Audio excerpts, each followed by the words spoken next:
Usopp's relationship with divinity came to the forefront during Dressrosa, when Usopp became known as God Usopp. But this is a connection that has been present with Usopp since the pre-time skip.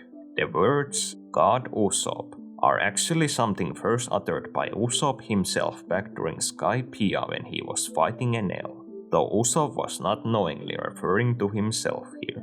Usopp seemingly dying yet being revealed to be alive before the God Usopp moment is also something that goes all the way back to the East Blue, and how Usopp has always had moments where he appears to die, only for him by some miracle to come back. What however could be the most important part of this Dressrosa scene with Usopp is that before he is declared God, Usopp is hoisted up with his arms spread to the side, with the light from the heavens shining down on him. Interestingly, this is also not the first time something like this gets connected to Usopp. Back in Thriller Bark, Usopp adopted the role of an exorcist, where he used crosses and recited holy incantations to ward off what he thought were evil spirits. What should also be noted is that in the very same chapter where Usopp does this, he for the first time gets to hear about the One Piece afterlife and how you could literally come back from the dead through devil fruit powers. Keep this bit in mind, because we'll return to it later in the video. Clearly, many of these motifs around Usopp are a reference to Christianity. This is however not something exclusive to Usopp, but the One Piece world is actually filled with these kinds of references. Someone like Kuma is a priest who lived in a church and always carried a Bible with him. The Seraphim are winged guardians of gods, named after a biblical rank of angels. Things like nuns, crosses, crucifixion, and even Noah's Ark are also things that make an appearance in the One Piece story. And most importantly, we know that characters in the story believe in Christian deities, like the Heavenly Father, or even literally Satan. There's also this other scene where a nun prays to the heavens and says, "Please give this video's like button a lot of clicks so that it can live well and prosper." Not sure why Oda wrote this scene, but the nun does make a good point.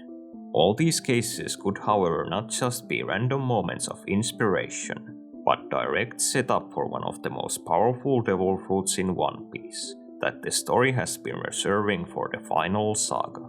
And it could be that Usopp, being the character most connected to these Christian influences, is also set up for him becoming the user of this legendary fruit. Essentially, everything is actually lined up for there to be a literal Christ devil fruit in the One Piece world. We have now learned from Vegapunk that devil fruits are basically just a product of people's imagination. The way he describes them is that all devil fruits came to existence because people dreamed they could possess the powers presented by the fruit. This is particularly interesting when it comes to the origin of the mythical Zoan fruits. We've already seen religious figures like the Buddha or an Azure dragon get their own Zoan fruits in the story, and these fruits were likely born because these are also actual religious icons in the One Piece world. Just like with Christianity, the One Piece world has a lot of references to both Buddhism and Eastern mythology, and these are seemingly fates many of the characters themselves believe in. An even better example of this is actually Luffy's own devil fruit, which we now know is not the Gomu Gomu no Mi, but the sun god Nika fruit. Nika himself is a deity the One Piece world believes in, just like they believe in someone like the Buddha. A Christ fruit could follow this same pattern, where Christ is very likely a deity the One Piece world also believes in, and this very belief could lead to there being an actual mythical Zoan Christ devil fruit, based on the One Piece world's imaginations of this figure. Would this devil fruit however even be that powerful? Christ as a figure does not exactly have a reputation of being a great warrior, and what supernatural powers he displayed in the Bible may come off as rather weak, compared to something like becoming a literal dragon or holding power over elements like electricity or gravity. I will next explain why. If a Christ devil fruit were to exist in the story, it would very likely be one of the absolute strongest fruits in the series. In Christian belief, Christ during his time on earth performed several miracles that showcased his divine power. These include things such as healing the infirm, feeding thousands of people, stopping storms, or resurrecting the dead. Many of these miracles could be the basis for godly devil fruit abilities. One Piece already has devil fruits that allow the user to heal and resurrect people.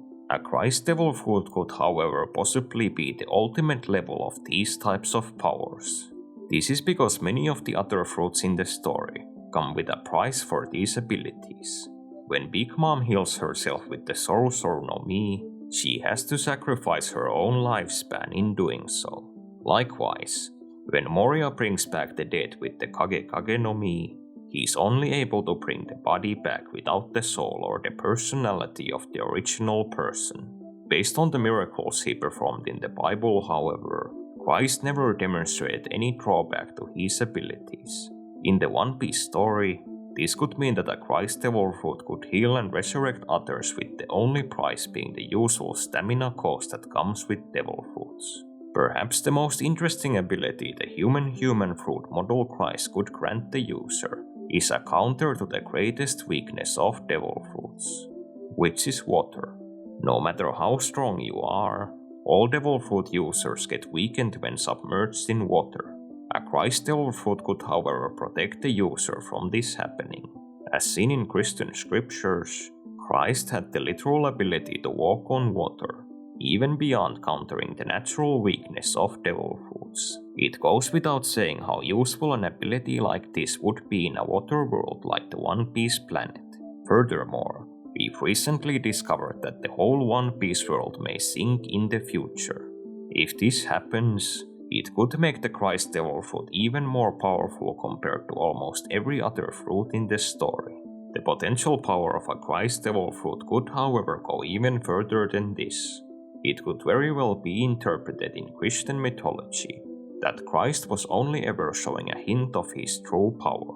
And as we've for example seen with Sengoku's fruit, mythical Zoans can possess abilities that go even beyond the myths they're based on. If the Buddha in One Piece is able to create powerful shockwaves from the palms of his hands, one can only imagine what the One Piece version of Christ could be capable of. Arguably, the most convincing piece of evidence for a Christ Zoan being possibly one of the most powerful devil fruits in the One Piece world may not rest on Christ's specific abilities, but rather on the significant influence Christ has in our world. While Christ was a powerful mythical figure, his powers are still around what you would expect from characters in One Piece. Someone like Marco, for example, is capable of all manner of miracles, such as healing others and recovering from wounds with his Phoenix fruit. Neither would walking on water be anything new in the story. What however sets Christ apart, and what could be the true reason why a devil fruit based on him could be one of the most powerful fruits, is that Christ is simply unequivocally the most well-known figure in human history.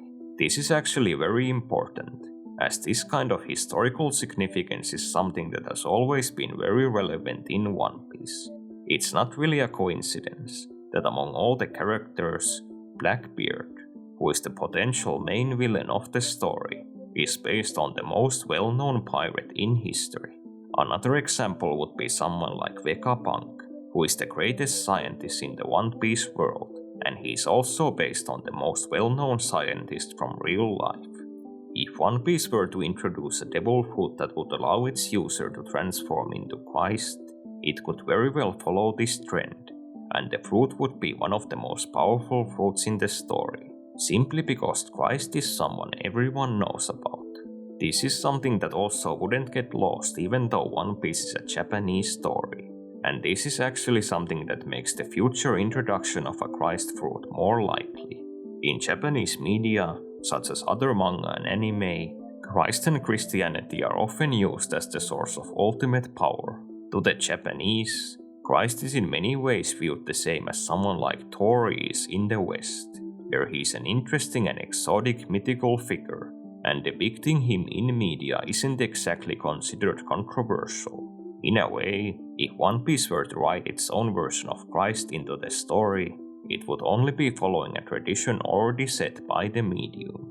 As a quick recap of this video so far, a Christ soul and devil fruit is something that could 100% exist in the One Piece story. This is because Christian influence is something that is seen throughout the manga, which likely means that the people of the One Piece world imagine a being like Christ, which in turn inadvertently opens the door for a devil fruit based on Christ to also exist. This fruit could also very well be one of the most powerful fruits in the series, as it would be a mythical soul based on a deity, and One Piece has a history of making history's most well-known figures extremely relevant to the manga.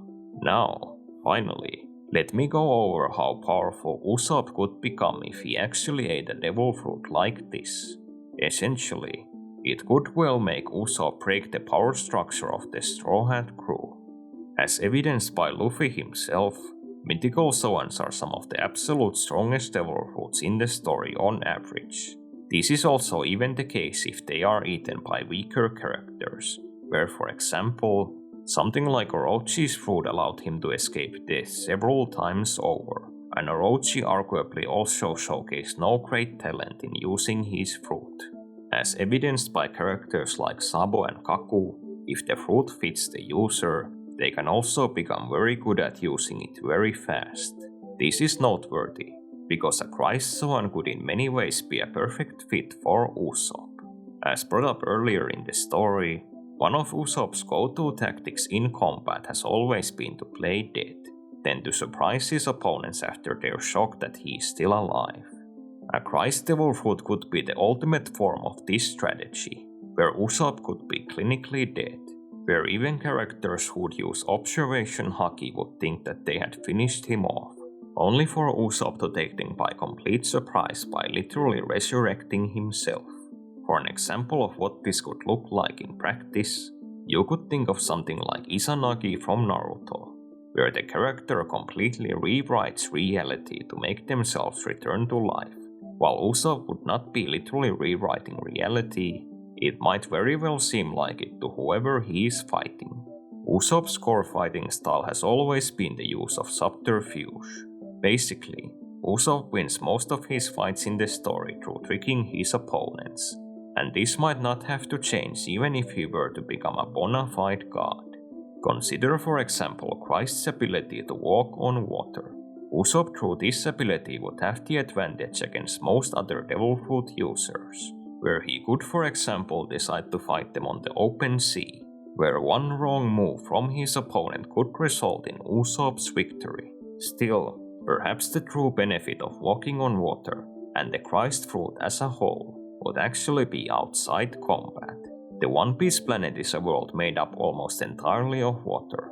While Devil Fruits are rare, a lot of characters are still aware of their existence and realize that they are the reason behind the supernatural things that occur in this world. However, what basically everyone would not be used to seeing is a man walking on water. This is something not only normal people, but not even Devil Fruit users should be able to do. Even the fishmen who are native to the sea are only able to swim in the water, not walk on top of it. And even with Devil Fruit users like Aokiji and Brook, it is clear to anyone that if they stood still on water without using any abilities, they would drown like everyone else. Walking on water would essentially be something that would go against even the crazy laws of nature of the One Piece world, and if people saw this, they could likely not believe their eyes. If people were to see Usopp walking on water, they could very well believe his reputation and think that Usopp is literally a god. Aside from being a great sniper or using trickery in combat, this has arguably been Usopp's greatest strength, where he has the same power as Luffy of making others follow him. Unlike Luffy, however, Usopp is perfectly fine with manipulating people into believing that he's someone he is not, and this could be the greatest asset of him eating the Christ Fruit. Even if the fruit did not actually make Usopp that strong in combat, but would only allow him to create miracles, this could still be incredibly useful. Just like Jesus in biblical stories, Usopp performing these miracles would likely gain him a lot of followers, and the combined strength of these followers could very well beat even some of the strongest characters in the story. Essentially, regardless of how strong a Christ Zoan fruit would make Usopp physically, if it were to grant him the ability to perform genuine miracles, this could perfectly fit Usopp's use of trickery, and both allow him to defeat strong enemies and gain strong allies. The fruit could essentially only amplify what kind of a character Usopp has been throughout the story. Now, as one last bit to discuss, where could Usopp actually end up finding this legendary devil fruit? There's actually a few reasons why the Christ Zoan devil fruit could actually be found on the island of Elbaf. Even though they are not immediately apparent, Elbaf already has a lot of connections to Christianity. For example, there is the treasure tree Adam, which is very likely a reference to the first man Adam from the Bible. This could also be the inspiration behind the devil fruits themselves, where Adam famously ate the forbidden fruit in the Garden of Eden. And while Norse mythology is seemingly the primary inspiration behind Elbaf and the giants, Christianity also played an important role in the history of the Vikings, where they in real life all eventually converted to this faith. What is also noteworthy is the name of the third and final level of Treasure Tree Adam, which is called Heaven World. Elbaf's levels are also very representative of the Christian view of the world being divided into heaven, earth, and hell, though this is admittedly not a worldview exclusive to Christianity. With all these connections, it could actually be very fitting for there to be an uneaten legendary devil fruit in the Heaven World, only waiting for its future user. The story actually alludes to the Zoan fruits working like this, where they have a will of their own, and that this is for example why the world government did not get their hands on the Nika fruit, and why the fruit could have always been looking for Luffy. If there is a Christ Zoan devil fruit in the One Piece world, it could work the same way, and the fruit could have been waiting a long time for its proper user. If you enjoyed this video, this whole channel has a lot of other theories like this that you might also want to check out. And if you are already familiar with my content, I would like to remind you that the channel also has a membership option, where you'd for example gain access to my older theories. I'm also thinking of adding other membership perks in the future, such as Q&As at the end of videos. Other than that, thanks a lot for watching this video to the end.